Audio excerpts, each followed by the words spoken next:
wafdigani horkacayaan wasiiru dowlaha wasaaradda tacliinta sare iyo teknolojiyadda Dr. Cabdiwasac Cabdullaahi Bade iyo agaasimaha guud ee wakaaladda tababarada iyo xirfadaha farsamada gacanta ee Jamhuuriyadda Dimuqraadiga Federaalka Itoobiya ayaa soo gaadhay garoonka diyaaradaha Garaadwilwal ee magaalada Jigjiga iyadoona halkaasi ay ku soo dhaweeyeen mas'uuliyiinta xafiiska tababarada iyo xirfadaha farsamada gacanta ee dowlad deegaanka Soomaalida.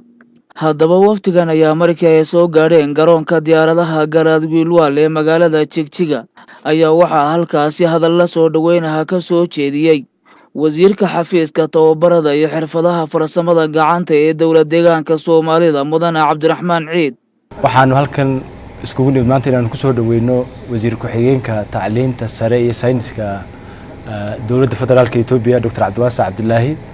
waxaa kaloo la socda Ato Getachew Nagash oo ah directorka guud ee Federal TVET Agency-ga oo ah hay'adda federaali xafiiskan aan maamulno aan hoos tagno. waxaan rabaa inaan marka hore ku soo dhaweeyo labadooda magaalada Jigjiga. waxaa jiray team hadda ka hor noo yimid Sabtidii iyo Axaddii. waxaa iskugu yimid magaalada Jigjiga maareeyaashii kuliyadaha dowlad deegaanka Soomaalida oo dhan oo halkan muddo dhowr cisho uga socday tababar federaalku uu waday oo la rabay in lagu qabadsiiyo istaraatiijiga iyo road mapka guud ee lagu hagayo TVET systemka Itoobiya. Getachew haddii Ilaahay yiraahdo ayaa beritoole qaybtii ugu dambeysay maareeyaasha u soo xidhi doona tababarka qaybta gabagabadana soo jeedin doona. intaa kadib ayaa Dr. Cabdiwasac wasiiru dowlaha wasaaradda tacliinta sare iyo teknolojiyadda ee Jamhuuriyadda Dimuqraadiga Federaalka Itoobiya ayaa SRTV uga warramay ujeedada booqashadoodani.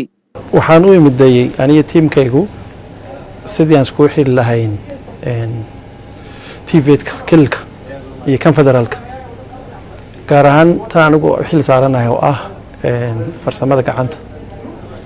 marka waxaan yar jeclaaday in dhalinyarada wax ka barata kilkeena dhinaca walibana farsamada gacanta iyo macallimiinta wax bartaba in training gaar la siiyo. traininga markay qaataan dadku wax u qabtaan maadaama Addis Ababa ay tahay meeshii centerkii wax laga soo maamulayay in aan isku xidho maamulka kilka ee TVET-ka iyo madaxdan federaalka. sababtuna waxay yani like marka la isku xidho madaxda labada gobolka iyo kan federaalka marka la siiyo like tababar macallimiinta ama ardayda marka u dambeysa ummadda ka faa'iideysanay. tara markii noogu horeysay bismillaah kariim waana sii socon doontaa intaan Addis Ababa joogno. waxaa loo baahan yahay gidigan dhammaanteen inta Soomaali waliba u fadhida inay ku dadaalaan si isku xidhi lahaayeen kililka iyo federaalka. sababtaasaan u imid.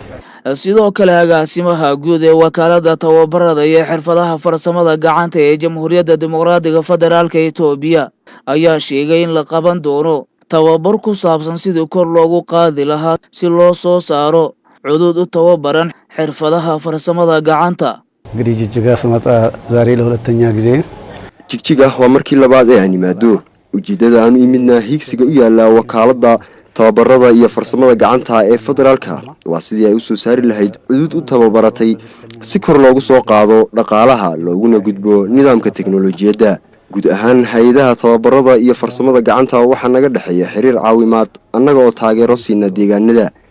marka ujeedada aan u imanay waxaa jiri doona tababar ballaaran oo laga soo diyaariyay heer federaal oo ay ka soo qayb geli doonaan mas'uuliyiinta xafiiska tababarada iyo farsamada gacanta. waxaana rajaynayaa inuu noqdo mid ay ka soo baxaan guulo miro dhala. የአመራር ስልጣን አለ።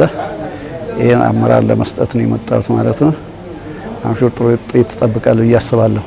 ugu dambeyntii wafdigan ayaa loo soo gudbiyey magaalada Jigjiga ee xarunta dowlad deegaanka Soomaalida iyagoona halkaasi ku sugnaan doona maalmaha soo socda.